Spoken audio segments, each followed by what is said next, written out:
اللهم صل على محمد وآل محمد.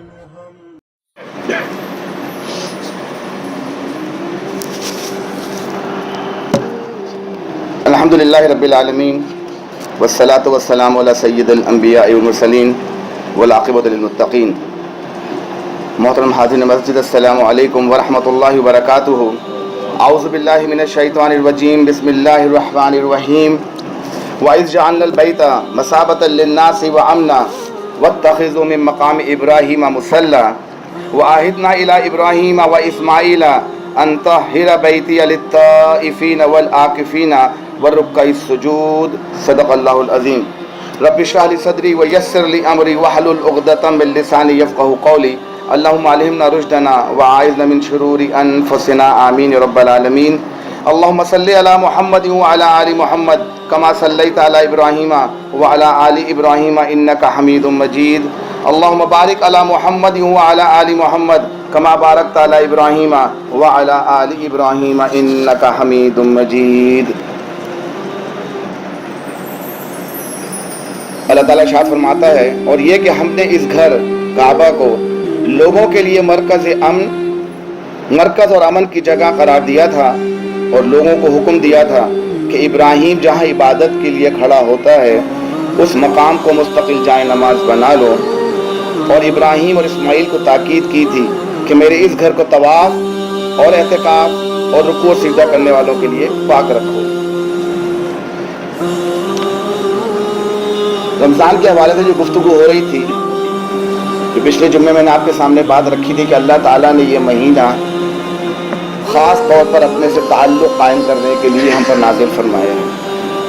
وہ قرآن کی بڑی مشہور آیت ہے، ہم سنتے رہتے ہیں، ترجمہ سنتے رہتے ہیں کہ ایمان والوں تم پر روزے فرض کیے گئے جس طرح تم سے پہلی قوموں پر فرض کیے گئے تھے، اور وجہ یہ تھی کہ لعلکم تتقون، تاکہ تم میں تقوی کی صفت پیدا ہو جائے. تقوی اللہ سے اتنی شدید محبت کرنا کہ اس کی ناراضگی کا ڈر ہو. ہر وہ کام چھوڑ دیا جائے جو اللہ کو ناراض کرنے والا ہو، اور ہر وہ کام کرنے کی کوشش کی جائے جس سے اللہ خوش ہوتا ہو، اللہ کی رضا حاصل ہوتی ہے. تو اللہ نے یہ مہینہ ہم پر اس لیے نازل کیا تھا کہ ہم اس مہینے میں خاص طور پہ، ویسے تو ہمارا تعلق اللہ سے ہر وقت قائم رہنا چاہیے. نماز کا مقصد بھی اللہ نے قرآن میں یہی بیان کیا کہ اقیم الصلاۃ للذکر، نماز قائم کرو میری یاد کے لیے، میرے ذکر کے لیے، تاکہ تمہیں یاد رہے دن میں 5 دفعہ کہ تمہارا خالق مالک کون ہے، تم دنیا میں کیوں آئے ہو اور تمہیں کہاں جانا ہے. اور یہ مہینہ خاص طور پہ، تو پورے سال تو ہم نے یاد رکھنا ہے، لیکن خاص طور پہ اس مہینے میں اللہ نے کچھ ایسی عبادات ہم پر رکھ دی کہ اللہ سے تعلق مزید ہمارا مستحکم ہو سکے، اسٹرانگ ہو سکے. انہیں سب سے پہلی چیز ماشاءاللہ 16واں روزہ ہو چکا ہے. رمضان کا سب سے بڑا تحفہ اور اللہ سے تعلق قائم کرنے کا سب سے بڑا ذریعہ خود روزہ ہے، صوم، جس کے لیے حضور کی حدیث موجود ہے کہ من صام رمضانا ایمانا و احتسابا غفر له ما تقدم من ذنبه، کہ جس نے رمضان کے روزے رکھے 2 کنڈیشن کے ساتھ، ایمان کے ساتھ، و احتسابا. احتساباً کا اگر انگلش میں، اردو میں تو اس کے معنی کو امید رکھنا یا کسی قسم کا گمان کرنا. انگلش میں اس کے معنی اینٹیسپیشن، یہ احتساب کے معنی انگلش میں. اینٹیسپیٹ اور امید انسان تب رکھتا ہے کہ اسے پتا ہو کہ اسے کچھ ملنے والا ہے، اور اس ملنے کی کچھ کنڈیشنز ہے. طالب علمی کے زمانے میں ہر بچے کو پتا ہے کہ اینول ایگزام آئیں گے، اس کے بعد رزلٹ آؤٹ ہوگا. تو جس بچے نے پورے سال محنت کی ہوتی ہے، ہر کام وقت پہ کیا ہوتا ہے، اور کوشش کی ہوتی ہے کہ اسکول کی جتنی ریکوائرمنٹ ہے وہ پوری کر دے، تو اس کو امید ہوتی ہے، وہ اینٹیسپیٹ کرتا ہے کہ میری اچھی پوزیشن آئے گی. یہ اینٹیسپیشن. اور رہے وہ بچے کہ جو سارا سال کھیل کود میں لگے رہیں، پڑھنے کی طرف توجہ نہ ہو، نہ کوئی ذمہ داری کا احساس ہو، تو کیا اینٹیسپیٹ کریں گے کہ انہیں کچھ ملے گا؟ رزلٹ تو ملے گا، انہیں کیا ملے گا انہیں اچھی طرح معلوم ہے. تو یہ اینٹیسپیشن، احتساباً. تو اگر اللہ کے فرماتے ہیں کہ جس نے رمضان کے روزے رکھے ایمان کی حالت میں، وہ تو الحمدللہ ہے، تبھی تو روزے رکھ رہے ہیں، لیکن دوسری کنڈیشن امید کہ مجھے اس کا ریٹرن ملے گا. اور ریٹرن ملنے کے لیے وہ جو اردو میں احتساب کے معنی کہ اپنا محاسبہ کرنا، کہ آج جو میں نے پورا روزہ گزارا کیا میں نے وہ کام کیے کہ جس کی بنیاد پہ میں اینٹیسپیٹ کر سکوں کہ مجھے کچھ ملے گا؟ اور یہ بھی چیزیں سمجھ لیں کہ روزہ ختم ہونے کے بعد اینٹیسپیشن ختم نہیں ہو جاتی ہے.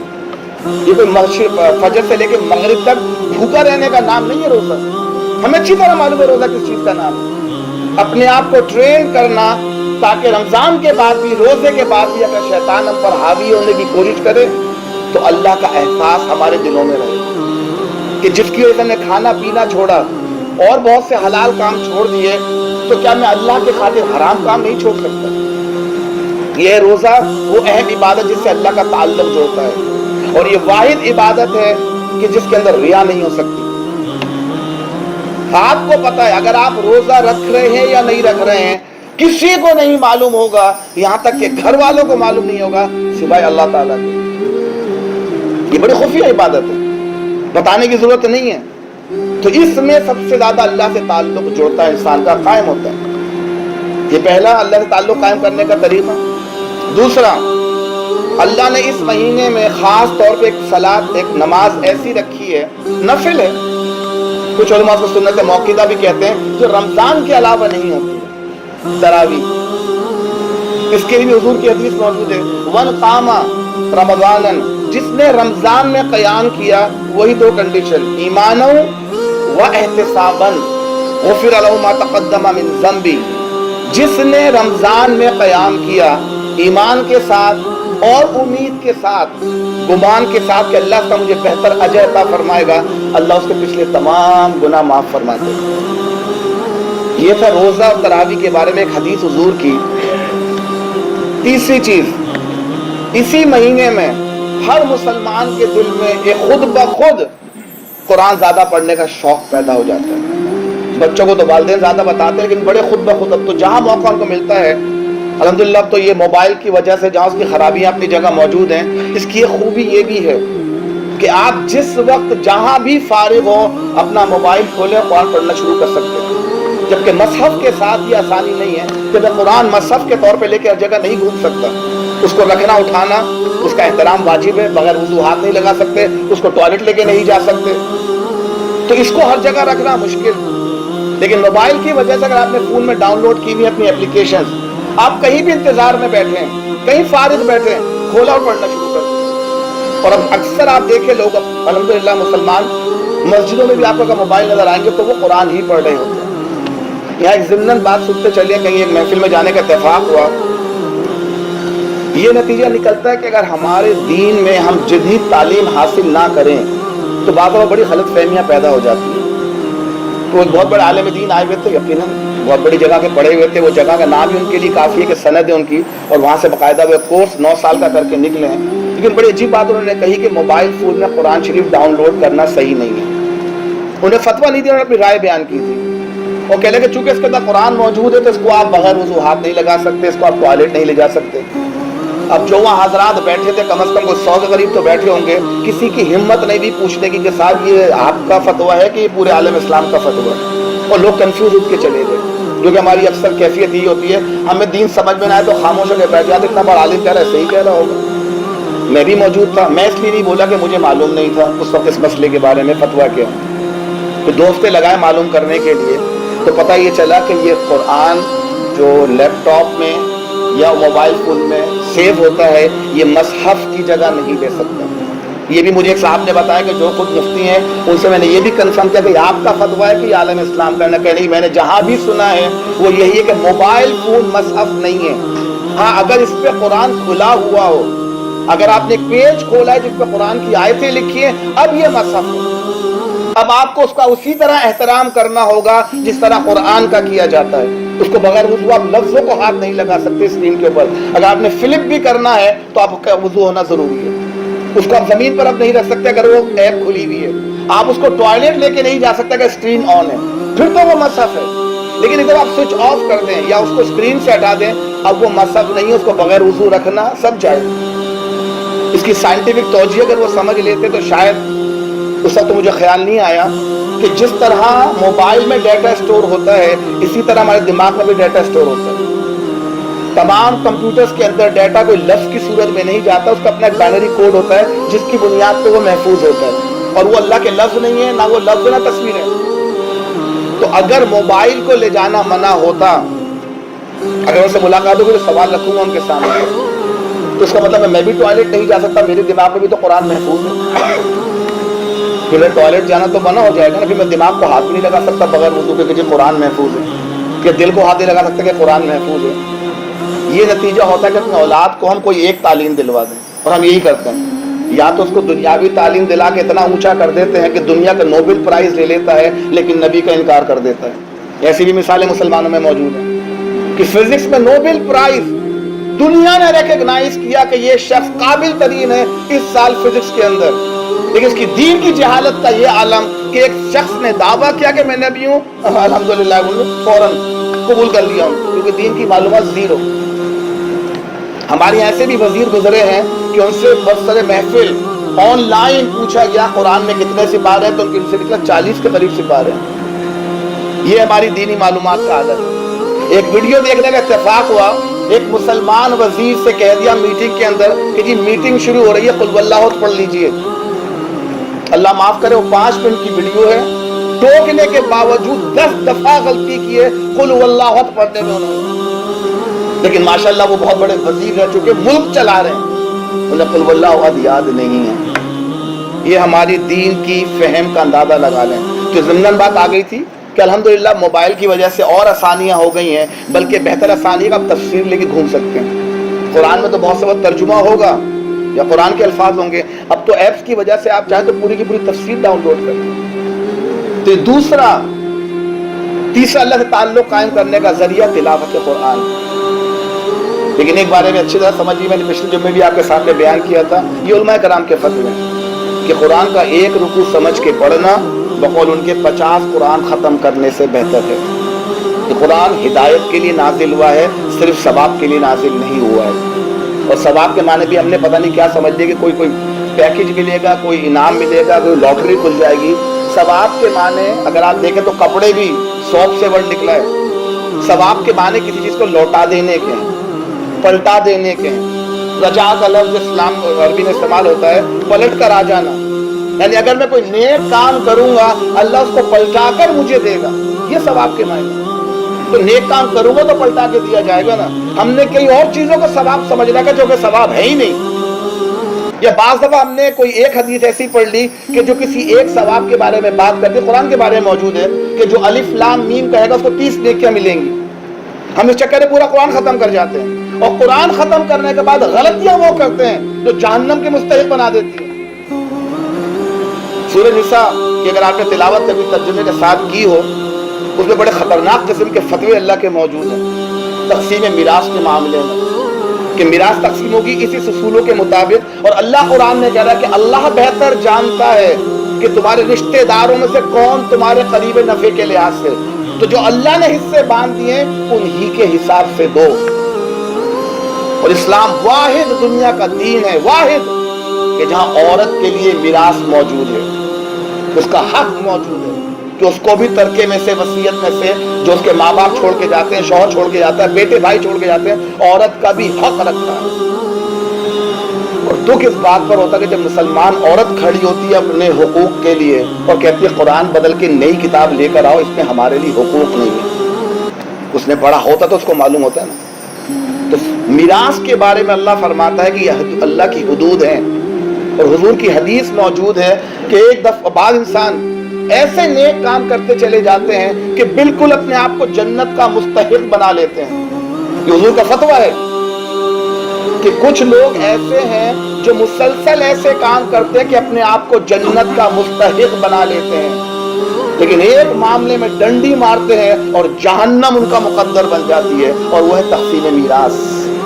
کہ اگر میں جاتے ہوئے اپنی میراث ہی غلط کر کے چلا جاؤں، وہ بعد میں بانٹنے والے تو اور لوگ ہیں، میں اگر ڈنڈی مار جاؤں میراث کے معاملے میں، اللہ فرماتا ہے کہ پھر وہ لوگ جہنم کے مستحق بن جاتے ہیں۔ تو اللہ بچائے ان سے۔ تو جب بھی تلاوت قرآن کرنی ہے، جتنا عربی میں پڑھنا ہے پڑھنا ہے، ثواب ہے اس کا، اللہ کے اپنے الفاظ ہیں، ان کا ایک اپنا نشہ ہے، ان کا ایک اپنا مزہ ہے، دلوں کو سکون ملتا ہے قرآن کی تلاوت سے، سن کر بھی پڑھ کر بھی۔ لیکن اس سے ایک آگے قدم بڑھ کر اس کو سمجھنے کی اگر ہم کوشش کرتے رہیں تھوڑا تھوڑا کر کے، عمر بھر تک. تو یہ تیسرا ذریعہ اللہ سے تعلق قائم کرنے کے کہ اللہ کیا فرما رہا ہے, اللہ نے کیا مجھ سے مانگا ہے, کون سی چیزیں مجھ پر حلال کی ہیں, کن چیزوں کو میرے لیے منع فرمایا ہے, اور کن چیزوں کا مجھ سے وعدہ ہے, اور کن چیزوں پر عذاب ملے گا. چوتھی چیز, اس مہینے کے اندر انسان کا ہاتھ تھوڑا کھل جاتا ہے. صدقہ اور زکوٰۃ اس مہینے لوگ نکالنے کی کوشش کرتے ہیں, وہ تو فرض ہے, وہ تو دینی ہے, لیکن صدقات کے معاملے میں بھی انسان کے ہاتھ کھل جاتے ہیں. جتنی اس کی مقدور حیثیت ہوتی ہے اس کے مطابق وہ کوشش کرتا ہے کہ جتنا صدقہ کر سکے وہ کرے. عام دنوں میں شاید دعوتیں نہ کر سکے, لیکن رمضان میں وہ کوشش کرتا ہے. حضور کی حدیث موجود ہے افطاری کرانے کی. یہ اسی مہینے کی برکت ہے صدقات اور زکوٰۃ کی کہ غریبوں کے گھر میں بھی 30 دن فروٹ آتے ہیں, وہ بھی اچھے کھانے کھاتے ہیں, سموسے پکوڑے دہی بڑے چھولے کھاتے ہیں. یہ اللہ نے نعمتیں حرام نہیں کی ہیں, کھاؤ ہنیم مریا, خوشگواری کے ساتھ, دل لگی کے ساتھ کھاؤ, حلال طریقے سے ہو, حلال جائز طریقے سے آئی ہو. یہ اس مہینے کی برکات ہے کیونکہ لوگوں کے ہاتھ کھل جاتے ہیں. اور ہمارے ممالک میں تو کم از کم وہ بچت کے معاملے میں خود دکاندار بھی سیل لگا دیتا ہے, نہ کہ انڈیا, پاکستان, بنگلہ دیش, باقی کا تو پتہ نہیں. ہمارے ملک کا تو پتہ ہے کہ جیسے رمضان قریب آتے ہیں لوگوں کے ذہن میں صرف ایک خیال آتا ہے, لوٹو اور کاٹو, ہر چیز ڈبل. کیونکہ اس کا احتساب پتہ نہیں کون سے احتساب کے ساتھ وہ روزے رکھ رہا ہے, کون سے ایمان کے ساتھ روزے رکھ رہا ہے. اس کا ایمان احتساب تو صرف یہ ہے یہ مہینہ کمانے کے لیے نازل ہوا ہے, تو وہاں شاید پرابلم ہوتی ہوں, لیکن دنیا کے تمام دیگر ممالک کے اندر کم از کم غریب کے گھر بھی 30 دن اچھے کھانے پکتے ہیں. اس کے بعد اسی مہینے کے اندر اللہ تعالیٰ نے ایک عبادت ایسی رکھی ہے کہ جس کے بارے میں ہمارے لوگوں کو بڑا کم معلوم ہے. اس کا چلن بھی اب بلکہ ختم ہوتا جا رہا ہے. آپ کو معلوم ہوگا, بلکہ اگر اپنے ملکوں میں اگر روزے گزارے ہیں تو نظر نہیں آتا, اس لیے محسوس نہیں ہوتا ہے, خاص طور پہ اگر ہم اوقاف کے مساجد میں جائیں. پاکستان, ہندوستان, بنگلہ دیش, ایشیا ممالک ہیں جہاں 20 رمضان آئی, آج سے 4 دن بعد مسجد میں باہر سے آ جاتی ہے, صبح صبح چادریں ٹنگ جاتی ہیں, چھوٹے چھوٹے حجرے بن جاتے ہیں. کیا جی وہ لوگ اعتکاف کے لیے بیٹھے ہیں. یہ اعتکاف وہ عبادت جس کا قرآن نے ذکر کیا ہے. میں نے آپ کے سامنے یہ بھی آیت تلاوت کی تھی کہ اللہ تعالیٰ نے ابراہیم علیہ السلام کو حکم دیا اور اسماعیل علیہ السلام کو, دونوں کو, کہ میرے اس گھر کو پاک رکھو 4 کاموں کے لیے. للطائفین, جو سب سے افضل عبادت فرض نمازوں کے بعد خانہ کعبہ میں سب سے افضل عبادت طواف ہے, فرض نمازوں کے بعد. یہ سنتوں سے, نوافل سے اور تلاوت قرآن سے زیادہ افضل ہے حرم کے اندر, کیونکہ یہ واحد عبادت ہے جو صرف حدود حرم میں ہو سکتی ہے, خانہ کعبہ کے گرد. یہ عبادت دنیا کے کسی کونے میں نہیں ہو سکتی, کہیں بھی نہیں. لیکن اگر علم نہ ہو تو پاکستان میں ہوتی ہے ایک جگہ, ذکری قبیلہ آباد ہے پاکستان میں, انہوں نے اپنا خانہ کعبہ بنا کے رکھا ہوا, لوگ وہاں حج کو جاتے ہیں. اللہ بچائے اسی جہالت سے.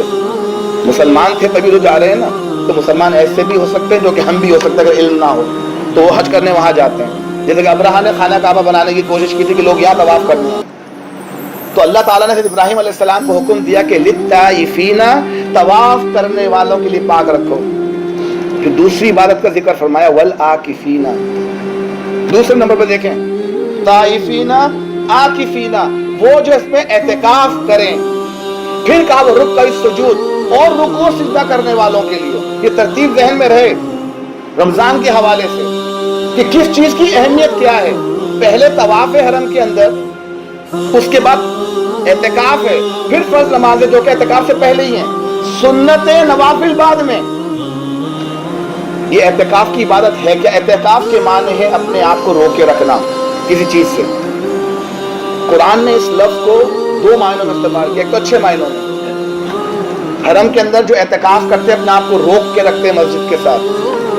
دوسرے اللہ نے استعمال کیے ہیں ایک قوم کے بارے میں, اور لفظ یہ کہ اپنی بتوں سے چپکی ہوئی بیٹھی تھی. عاکف, بتوں سے چپک کر بیٹھی ہوئی تھی, کیونکہ ان سے امید ہی کہ کچھ دے دیں گے. تو اعتکاف کے معنی اپنے آپ کو روک کے رکھنا. اب شرعی طور پہ اس کے معنی یہ کہ انسان اپنے آپ کو مسجد کے اندر کچھ دنوں کے لیے روک کے رکھے کہ اللہ سے اپنا تعلق مزید مضبوط کر دے. مسنون اعتکاف جو ہمارے نبی صلی اللہ علیہ وسلم نے کیا مدینے آنے کے بعد اور اپنی حیات طیبہ کے آخری سانس تک, وہ آخری 10 دن کا اعتکاف جو مسنون کہلاتا ہے کہ 20 کی تاریخ کو مغرب سے پہلے پہنچنا اور عید کا چاند دیکھ کر اعتکاف ختم کرنا. لیکن اس کے علاوہ بھی کتنی مدت کے لیے بھی چاہے اعتکاف میں بندہ بیٹھ سکتا ہے. 1 گھنٹہ 2 گھنٹہ 1 دن ویکینڈ 4 دن 5 دن کوئی قید نہیں ہے. شرط یہ ہے کہ بندہ مسجد میں ہو اور روزے کی حالت میں ہو. یہ وہ عظیم عبادت کہ جو اب لوگوں میں جس کا ذوق ختم ہوتا جا رہا ہے. 3-4 دن بعد وہ دن آنے والے ہیں اور دیکھیں اللہ نے کیا حکمت رکھی ہے کہ جو آخری عبادت رمضان کی ہے 5 میں نے آپ کو بتائی تھی کہ اعتکاف ہے. لیلۃ القدر وہ جاگنے والی 5 راتیں وہ آخری عشرے میں ہی آتی ہیں. تو اگر انسان کو واقعی وہ ساری راتوں میں سے وہ رات چاہیے, ہمارے ملک میں تو یہ ہوتا ہے کہ 5 راتیں 27 کو جاگ لیتے ہیں. اکارڈنگ ٹو میتھ, بڑے سمپل میتھ کے حساب سے 27 کو جاگنے کا مطلب ہے کہ 20% چانس ہے کہ آپ کو لیلۃ القدر مل جائے. 5 راتوں میں سے ایک رات 20% بنتا ہے, 20%. ہم مسلمان بینک کا منافع تو 100% چاہتے ہیں, لیکن دین میں 20% پہ راضی ہیں. ہم قناعت پسند ہے, لالچی نہیں ہے انسان, جتنا مل جائے خیر ہے. 20% پہ راضی ہیں کہ وہ جمعرات 27 کو ہو سکتی ہے, اور اگر نہ ہوئی تو لوز کر دیں. تو عقل مند بزنس مین کی طرح اگر ہم بھی 21, 23, 25, 27, 29 کو جاگ لیں اور پوری رات نہ جاگیں, گھنٹہ جاگ لیں, ایک رات ایک گھنٹا, اب 100% چانس ہے کہ ان میں سے ایک رات لیلۃ القدر کی ہوگی. چاہے مجھے نشانی نظر آئے نہ آئے, ان 5 میں سے ایک تو 100% ہوگی کہ نہیں ہوگی. کتنا آسان نسخہ اللہ نے دیا, اور اس کو مزید بہتر بنانے کے لیے اعتکاف ساتھ رکھ دیا کہ تم ان 10 دنوں کے لیے جا کے مسجد میں ہی بیٹھ جاؤ. کوئی بھی ساتھ ہوگی, اگر تم سو بھی رہے ہوگے تو تمہیں مل جائے گی مسجد کے اندر. کیا کیا نعمتیں اللہ نے ہمیں دی ہیں اس مہینے, کیا کیا نعمتیں. وہ تمام ذریعے کھول دیے کہ اللہ اپنے ہونے کا احساس دلا رہا ہے, اپنا تعلق مضبوط کرنے کا احساس دلا رہا ہے. لیکن جو کیا وجہ ہے کہ وہ نتیجے نہیں نکلتے. وہ نتیجے کیوں نہیں نکلتے؟ روزے رکھ رہے لوگ, نمازیں پڑھ رہے لوگ,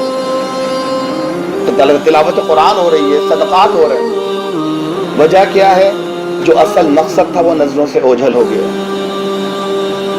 کہ اس تعلق کے بارے میں یہ بھی دیکھیں کہ میں نے صحیح کیا کہ نہیں کیا. آپ کو مثال دوں کہ اس مہینے میں 3 واقعات بہت اہم اور ہوئے ہیں, لیکن جو رمضان ٹورنامنٹ میں جانے والے حضرات ہیں انہیں صرف ایک واقعہ یاد ہوگا کہ تمام راتوں کے اندر ٹورنامنٹ ہوتا ہے, ایک رات ٹورنامنٹ میچ نہیں ہوتا ہے. اب پتہ نہیں, جب میں اسکول میں رہتا تھا تب تو مجھے پتا تھا کہ ایک خاص رات کو ٹورنامنٹ میچ نہیں ہوتے تھے. ہم سمجھے شاید بہت عظیم رات ہے, کوئی خیال کر رہا ہے 21ویں شب, تو ہم سمجھے کہ شاید وہ چونکہ لیلۃ القدر کی تاریخوں کا اجرا ہو رہا ہے تو شاید اس کے احترام میں نہیں. 2% لوگ جو اپنے آپ کو مومنین کہتے ہیں, لوگوں نے وہ چیزیں اتنی پھیلا دی کہ اب ہم کو بھی یاد ہو گئی ہیں. ان 3 میں سے ایک بات, شہادت حضرت علی رضی اللہ عنہ 21 رمضان کو, اس کے احترام میں میچ نہیں ہوتا. لیلۃ القدر کے احترام میں نہیں, وہ صرف اس لیے کہ اس دن شہادت حضرت علی رضی اللہ عنہ, تو اس کے احترام میں وہ میچ نہیں ہوتا ہے. بہت اچھے طریقے سے ہمارے بچوں کو بتایا جا رہا ہے کہ بیٹا پورے مہینے میں ایک رات افضل ہے, اس دن کھیل کود منع ہے. 27 کو کر لو, 23 کو کر لو, 25 کو کر لو, 29 کو کر لو, سب جائز ہے. 2 واقعات اور ہوئے تھے. قرآن نے اپنے آپ کو, جہاں اللہ تعالیٰ فرماتا ہے کہ شہر رمضان الذی انزل فیہ القرآن ھدی للناس بینات من الھدی والفرقان, قرآن نے اپنے آپ کو ہدا اور فرقان کہا ہے کہ واحد کتاب جو ہدایت دینے والی ہے. اور ہدایت بھی کون سی؟ ان ھذا القرآن یہدی للتی ہی اقوم, واحد قرآن وہ ہدایت دے گی جو بالکل سیدھی ہے, بالکل سیدھی. دوسرے قرآن نے اپنے آپ کو الفرقان کہا ہے, کسوٹی, پرکھنے کی چیز, میزان سے معلوم ہو جائے صحیح کیا ہے غلط کیا ہے. تو میں نے آپ کو مثال دی تھی وہ کہ اگر بچوں کو بغیر نام کے بتایا جائے کہ کامیاب کون ہے ناکام کون ہے, تو دنیا کا سب سے بڑا لیڈر کامیاب ہے اور مزدور ناکام ہے. لیکن اگر اس کو 2 نام ایڈ کر دیں, فرعون اور بلال رضی اللہ عنہ, تو چھوٹا بچہ بھی بول پڑے گا کہ بلال کامیاب ہے رضی اللہ عنہ اور وہ فرعون ناکام ہے. کیوں؟ اس کو فرقان سے معلوم ہوا جو اس کے ماں باپ نے بتایا کہ کامیابی وہ ہے جو اللہ کی یہاں ہے، دنیا کی کامیابی شرط نہیں ہے، اللہ کیا کامیابی وہ کامیابی کی شرط نہیں ہے۔ تو قرآن نے اپنے آپ کو فرقان کہا ہے، کسوٹی۔ اللہ تعالیٰ نے ایک دن کو بھی یوم الفرقان کہا ہے، وہ دن کسوٹی کا دن تھا، مومنین اور کفار کھل کے سامنے آ گئے۔ وہ شاید اس مہینے میں آپ لوگ کو تو شاید یاد ہو، در سنتے رہتے ہیں، جنرل پبلک کو کچھ نہیں پتا 17 رمضان کو کیا ہوا تھا۔ یہ ہمارا عالم ہے دین سے تعلق کا، اس مہینے سے تعلق کا، نبی سے تعلق کا، کہ فرقان کی چوٹی کیا تھی، صحابہ نے کیا کر کے دکھا دیا کہ دنیا کو معلوم ہو جائے حق کون ہے اور باطل کون ہے۔ بدر کا غزوہ 17 رمضان کو ہوا تھا، ہم کرکٹ کھیلنے میں لگے ہیں، صحابہ جنگ کرنے نکلے تھے، دنیا کو بتانے کے لیے کہ اگر اس دین کو رہے گا دنیا میں تو اللہ کا دین رہے گا، غالب رہے گا تو اللہ کا رہے گا۔ مسلمان مغلوب ہو کے رہنا پسند ہی نہیں کرتا پہلے دن سے۔ حضرت عمر جب اسلام لے کر آتے رضی اللہ عنہ تو حضور سے آگے کیا پوچھا تھا کہ آپ سچے نبی نہیں ہیں؟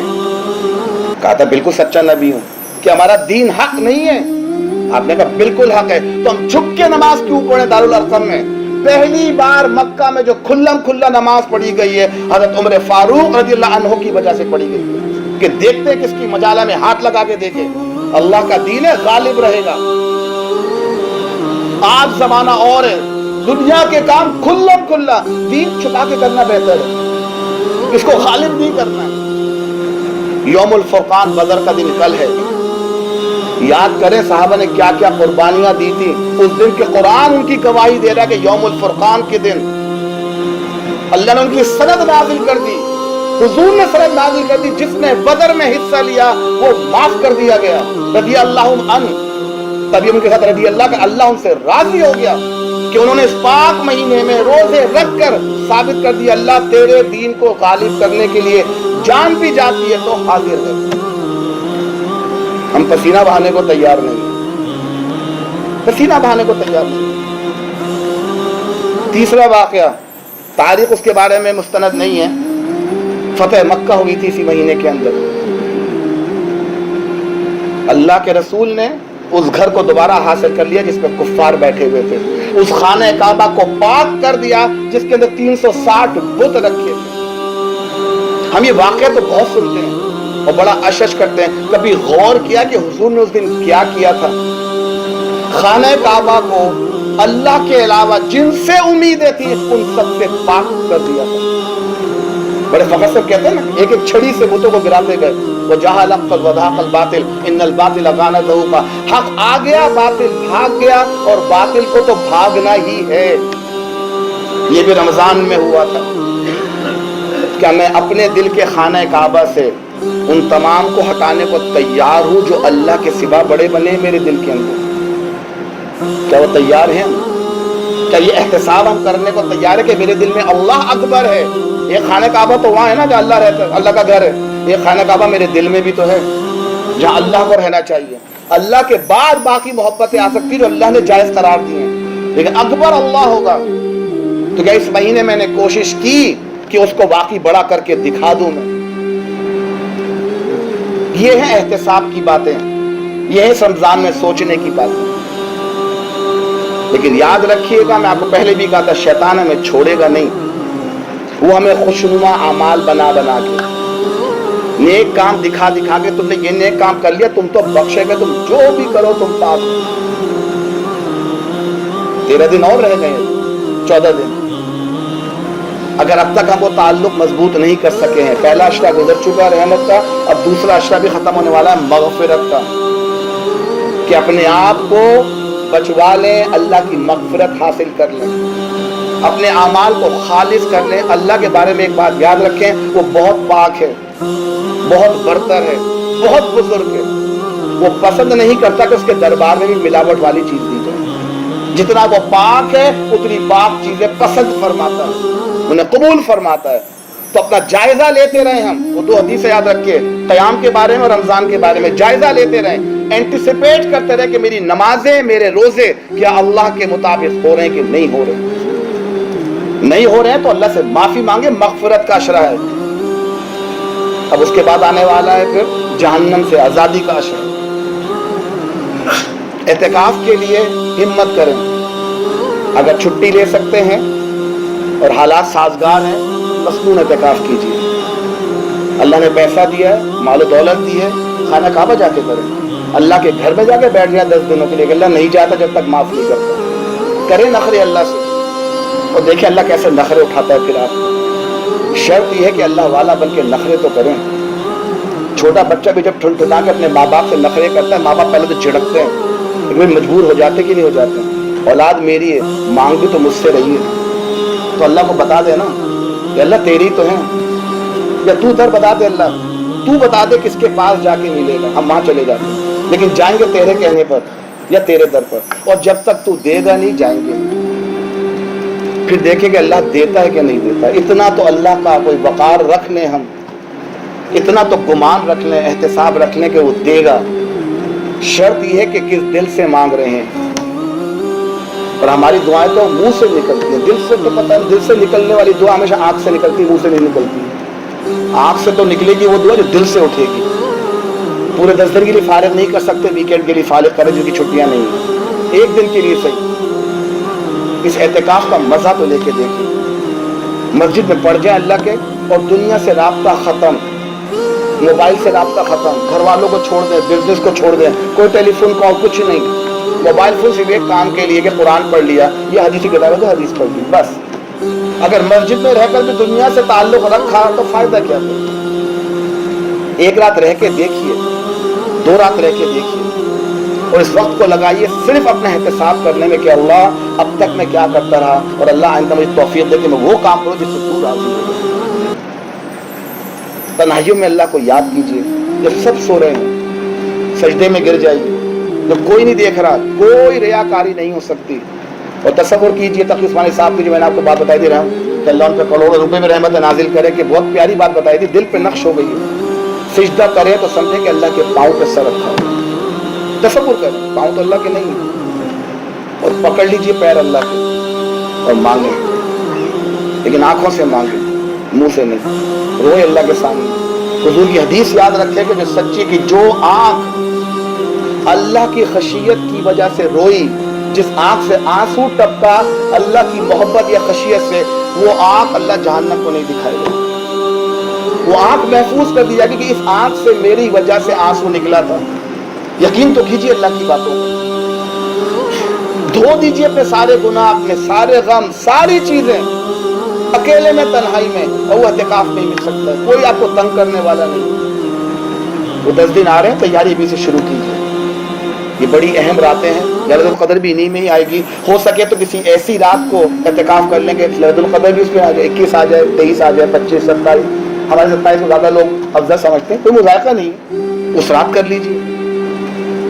لیکن کوشش کیجیے کہ اس مہینے سے جانے سے پہلے اپنا تعلق پچھلے سال کے مقابلے میں بہتر قائم ہو سکے. یوم بدر کو بھی یاد رکھیے, فتح مکہ کو بھی یاد رکھیے کہ 2 بہت اہم واقعے اسی مہینے میں ہوئے تھے. آخر میں چند گزارشات. پچھلے جمعے بھی یہی ہوا تھا کہ جو حضرات دیر سے نماز پڑھنے کے لیے تشریف لاتے ہیں وہ جلد بازی میں اپنی گاڑی سامنے پارک کر دیتے ہیں. جماعت نکل رہی ہوتی یقیناً کی, لیکن براہ مہربانی نماز ختم ہونے کے بعد سنتیں گھر پہ پڑی, اپنی گاڑی ہٹا لیں. کسی کو تکلیف دینا کہ کوئی جلدی جانا چاہ رہا ہے لیکن آپ کی گاڑی پارک ہوئی ہوئی ہے کہ آپ نوافل و سنتیں ادا کر رہے ہیں, وہ بھی دھوپ کے اندر, گھر جا کے سکون سے نمازیں پڑھیے کہ وہ زیادہ بہتر جگہ. اپنے گھروں کو حضور ہے قبریں نہ بناؤ, ان میں بھی سنت و نوافل ادا کرو, تلاوت قرآن بھی وہاں کرو. اور اس مہینے کے علاوہ دنیا میں کہیں بھی دیکھیں ہماری شاید اس تربیت میں کہیں کمی رہ گئی ہے. اکثر آپ نے بڑا محسوس کیا ہوگا کئی جگہوں پر کہ آپ اپنی گاڑی پارک کر کے نکلے, واپس آتے تو گاڑی پارک پیچھے کر کے چلا گئے اور انڈیکیٹر جلا دیے انہوں نے, اور دکان سے کھڑے ہو کے جو کر رہے ہیں 5 منٹ بھی کیوں, مجھے نکلنے دیجیے. میں پہلے بھی مسجد میں کہہ چکا ہوں, کبھی بھی کسی حالت میں اپنی گاڑی کی وجہ سے کسی دوسرے کا راستہ نہ روکیں. یہ نہ قیامت کے دن وہ آپ کا راستہ روک کے کھڑا ہو جائے جنت کے معاملے میں کہ اللہ پہلے مجھے حساب دے پھر یہ آگے جائے گا. قیامت کو یاد رکھے اس معاملے میں. حضور کی حدیث موجود ہے کہ مسلمان ہوئے جس کے ہاتھ اور زبان سے دوسرے مسلمان محفوظ رہے. جو باتیں میں نے آپ کے سامنے بیان کی لازم دعا کہ مجھے پر عمل کرنے کی توفیق عطا فرمائیں، اس مہینے میں اپنا تعلق مزید سے مزید مضبوط کرنے کی توفیق عطا فرمائیں، ان تمام چیزوں سے بچنے کی توفیق عطا فرمائیں جو اللہ کو ناراض کرنے والی ہیں، اللہ کے تعلق کو کمزور کرنے والی ہیں۔ شیطان قید ہو چکا ہے لیکن میرا نفس آزاد ہے، اللہ مجھے نفس کو بھی قید کرنے کی توفیق عطا فرمائے۔ وآخر دعوانا الحمدللہ رب العالمین۔